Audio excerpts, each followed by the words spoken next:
Hello and welcome back to Binsi's homemade.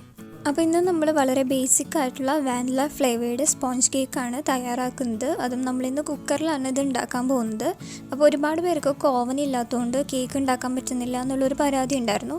അപ്പോൾ അതുപോലെയുള്ളവർക്ക് തയ്യാറാക്കാൻ പറ്റുന്ന രീതിയിൽ വളരെ സിമ്പിളായിട്ടുള്ളൊരു കേക്കിൻ്റെ റെസിപ്പിയാണിത്. അപ്പോൾ ഇനി കേക്കിൻ്റെ ബാറ്റർ റെഡിയാക്കാനായിട്ട് ഞാനിവിടെ 3 മുട്ടയുടെ വെള്ള സെപ്പറേറ്റ് ചെയ്ത് വെച്ചിട്ടുണ്ട്. അപ്പോൾ ആദ്യം തന്നെ ഇത് നല്ലപോലെ ഒന്ന് അടിച്ച് പതപ്പിച്ചെടുക്കണം. നമ്മൾ ഈ കേക്കിലേക്ക് 3 മുട്ട മുഴുവനായിട്ട് ചേർക്കുന്നുണ്ടെങ്കിലും അത് രണ്ടും സെപ്പറേറ്റ് ആയിട്ടാണ് ചേർക്കുന്നത്. അങ്ങനെ ചേർക്കുന്നതിൻ്റെ ഒരു ഉപകാരം എന്താണെന്ന് വെച്ചാൽ കേക്ക് ബേക്ക് ചെയ്ത് വരുമ്പോൾ കുറച്ചും കൂടി വോളിയം ഉള്ള പോലെ തോന്നിക്കും. അതുപോലെ തന്നെ ഇപ്പോൾ നിങ്ങളുടെ അടുത്ത് ഇലക്ട്രിക് ബീറ്റർ ഇല്ലാന്നുണ്ടെങ്കിൽ ഈ മുട്ടയുടെ വെള്ള ഒരു മിക്സിയുടെ ജാറിൽ ഇട്ടിട്ട് നല്ലപോലെ ഒന്ന് അടിച്ച് പതപ്പിച്ചെടുത്താൽ മതി. ഇപ്പോൾ മുട്ടയുടെ വെള്ളം ഞാൻ നല്ലപോലെ അടിച്ച് പതപ്പിച്ചെടുത്തിട്ടുണ്ട്. ഇനി നമുക്ക് ഇതിലേക്ക് പഞ്ചസാര ചേർത്ത് കൊടുക്കണം. ഞാനിപ്പോൾ 1 കപ്പ് പൊടിച്ച പഞ്ചസാരയാണ് എടുത്തിരിക്കുന്നത്. അത് കുറേശ്ശെയായി ചേർത്ത് കൊടുത്തിട്ട് നല്ലപോലെ ഒന്ന് മിക്സ് ചെയ്തെടുക്കണം. ഈ പഞ്ചസാരയും മുട്ടയും കൂടി ചേർത്ത് അടിച്ചെടുത്ത് കഴിയുമ്പോൾ നല്ലൊരു ക്രീം കൺസിസ്റ്റൻസിയിലായി കിട്ടും. ഇപ്പോൾ ഇതിൽ പൊടിച്ച പഞ്ചസാരയും കൂടി ചേർത്ത് നല്ല ക്രീം പോലെയാക്കി എടുത്തിട്ടുണ്ട്. ഇനി ഇതിലേക്ക് മുൻപ് മാറ്റി വെച്ചിരുന്ന 3 മുട്ടയുടെ മഞ്ഞയും കൂടി ചേർത്ത് കൊടുക്കാം. മുട്ടയൊക്കെ ചേർത്ത് കൊടുക്കുമ്പോൾ റൂം ടെമ്പറേച്ചറിലുള്ള മുട്ട തന്നെ വേണം എടുക്കാനായിട്ട്. ഇനി ഇതിലേക്ക് 1 ടീസ്പൂൺ വാനില എസൻസും കൂടി ചേർത്തിട്ട് നല്ലപോലെ ഒന്ന് അടിച്ചെടുക്കാം. കേക്ക് ബേക്ക് ചെയ്ത് കഴിയുമ്പോൾ മുട്ടയുടെ സ്മെല്ലൊന്നും വരാതിരിക്കാൻ വേണ്ടിയിട്ടാണ് വാനില എസൻസ് ചേർത്ത് കൊടുത്തിട്ടുള്ളത്.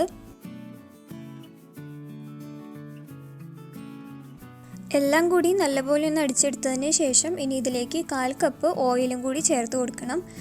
ഞാനിപ്പോൾ സൺഫ്ലവർ ഓയിലാണ് എടുത്തിരിക്കുന്നത്. ഓയിൽ ചേർത്തിട്ട് ഒരുപാട് നേരം ബീറ്റ് ചെയ്യേണ്ട ആവശ്യമൊന്നുമില്ല.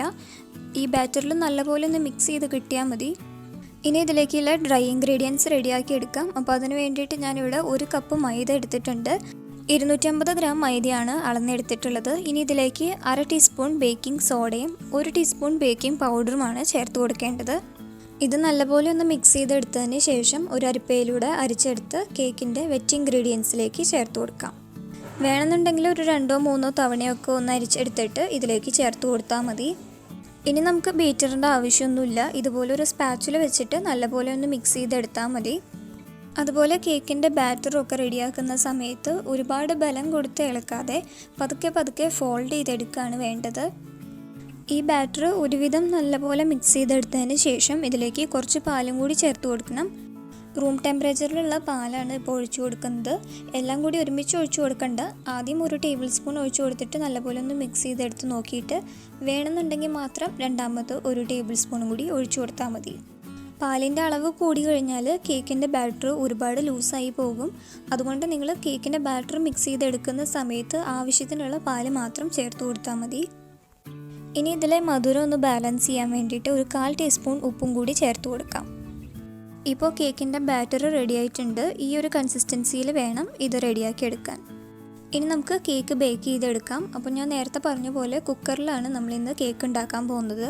അപ്പോൾ നമുക്ക് കേക്ക് ടീനിൻ്റെ ആവശ്യമൊന്നുമില്ല. അതിന് പകരം നമ്മൾ സാധാരണ കേക്ക് ടീനൊക്കെ റെഡിയാക്കുന്ന പോലെ തന്നെ ഈ കുക്കറിലേക്ക് ഞാൻ ഓയിൽ ബ്രഷ് ചെയ്ത് കൊടുത്തിട്ട് ബട്ടർ പേപ്പർ വെച്ച് കൊടുത്തിട്ടുണ്ട്. ഇനി ഇതിലേക്ക് കേക്കിൻ്റെ ബാറ്റർ ഒഴിച്ചു കൊടുക്കാം. ഇനി നിങ്ങളുടെ അടുത്ത് ബട്ടർ പേപ്പർ ഇല്ലാന്നുണ്ടെങ്കിൽ ഓയിൽ ബ്രഷ് ചെയ്തതിന് ശേഷം അതിന് മുകളിലായിട്ട് കുറച്ച് മൈദ ഇട്ട് കൊടുത്താൽ മതി. അപ്പോൾ കേക്ക് ഈ പാത്രത്തിൽ ഒട്ടിപ്പിടിക്കില്ല. അതുപോലെ നിങ്ങൾക്ക് ഏത് വലിപ്പത്തിലുള്ള കുക്കർ വേണമെങ്കിലും എടുക്കാം. നമ്മൾ എടുക്കുന്ന കുക്കറിൻ്റെ വലിപ്പത്തിനനുസരിച്ചിരിക്കും കേക്കിൻ്റെ വലിപ്പവും. അതുപോലെ ചില കുക്കറുകൾക്ക് മുകൾ ഭാഗം ഉള്ളിലേക്ക് വളഞ്ഞിരിക്കുന്ന ടൈപ്പ് ഉണ്ടാവും. അങ്ങനത്തെ കുക്കറൊന്നും എടുക്കരുത്. ഇതുപോലെ സ്ട്രെയിറ്റ് ഓപ്പണിംഗ് ആയിട്ടുള്ള കുക്കർ വേണം എടുക്കാനായിട്ട്. അതല്ലെങ്കിൽ നമുക്ക് കേക്ക് ബേക്ക് ചെയ്ത് കഴിഞ്ഞാൽ പുറത്തേക്ക് എടുക്കാൻ പറ്റില്ല. ഈ കുക്കർ നമ്മൾ ഡയറക്റ്റായിട്ട് ഫ്ലെയിമിൽ വെച്ച് കൊടുക്കില്ല. അതിന് പകരമായിട്ടാണ് ഇതുപോലെ ഒരു നോൺ സ്റ്റിക്ക് തവ എടുത്തിട്ടുള്ളത്. നല്ല കട്ടിയുള്ള ഒരു നോൺ സ്റ്റിക്ക് തവയുടെ മുകളിൽ വേണം നമ്മൾ ഈ കുക്കർ വെച്ച് കൊടുക്കാനായിട്ട്. ഈ പാൻ ഒരു 5 മിനിറ്റ് ലോ ഫ്ലെയിമിൽ പ്രീഹീറ്റ് ചെയ്തെടുത്തിട്ടുള്ളതാണ്. ഇനി ഈ കുക്കർ അടച്ച് ഈ പാത്രത്തിന് മുകളിലായിട്ട് വെച്ച് കൊടുക്കാം. കുക്കറിൻ്റെ വിസിലൊന്നും ഇട്ട് കൊടുക്കണ്ട കേട്ടോ. ഇത് ആദ്യത്തെ 5 മിനിറ്റ് ഹൈ ഫ്ലെയിമിലും പിന്നീട് ഒരു 30 മിനിറ്റ് മീഡിയം ഫ്ലെയിമിലാണ് ബേക്ക് ചെയ്തെടുക്കേണ്ടത്. അങ്ങനെ കറക്റ്റ് 35 മിനിറ്റിനുള്ളിൽ തന്നെ നമ്മുടെ കേക്ക് റെഡി ആയിട്ടുണ്ട്. ഇത് നല്ലപോലെ ചൂടാറി കഴിയുമ്പോൾ കേക്ക് പുറത്തേക്ക് എടുക്കാം. ഇത് കേക്കിൻ്റെ അടിഭാഗമാണ്. ഇതുപോലെ നമ്മൾ ചെയ്തെടുക്കുകയാണെന്നുണ്ടെങ്കിൽ കേക്കിൻ്റെ അടിഭാഗം ഒട്ടും തന്നെ കരിഞ്ഞു പോവില്ല. ഇതുപോലെ പെർഫെക്റ്റ് ആയിട്ട് ബേക്ക് ചെയ്തെടുക്കാൻ പറ്റും. കേക്ക് നല്ല സ്പോഞ്ച് പോലെ നല്ല സോഫ്റ്റായി വന്നിട്ടുണ്ട്. അതുപോലെ ഓവനിൽ വെച്ച് ബേക്ക് ചെയ്തെടുക്കുകയാണെന്നുണ്ടെങ്കിൽ ചിലപ്പോൾ ഇത്രയും ഹൈറ്റിൽ കേക്ക് പൊങ്ങി വരില്ല. ഇപ്പോൾ കേക്ക് കണ്ടില്ല, നല്ല ഹൈറ്റിൽ നല്ല പോലെ പൊങ്ങി വന്നിട്ടുണ്ട്. അപ്പോൾ ഓവനില്ലെങ്കിലും നമുക്ക് ഇതുപോലെ വളരെ സോഫ്റ്റ് ആൻഡ് സ്പോഞ്ചി ആയിട്ടുള്ള കേക്ക് വീട്ടിലുണ്ടാക്കാൻ പറ്റും. എല്ലാവരും ഒരു തവണ ഉണ്ടാക്കി നോക്കണം കേട്ടോ. പിന്നെ നിങ്ങൾക്ക് ഈ റെസിപ്പി ഇഷ്ടമായെങ്കിൽ വീഡിയോ ലൈക്ക് ചെയ്യാനും ഫ്രണ്ട്സിനും റിലേറ്റീവ്സിനും ഷെയർ ചെയ്ത് കൊടുക്കാനും മറക്കരുത്. അപ്പോൾ ഇതുപോലെയുള്ള കൂടുതൽ റെസിപ്പികൾക്കായിട്ട് എൻ്റെ ചാനൽ സബ്സ്ക്രൈബ് ചെയ്യാൻ വിട്ടു പോകരുത്. അപ്പോൾ നമുക്ക് മറ്റൊരു റെസിപ്പിയുമായിട്ട് വീണ്ടും കാണാം. Thanks for watching.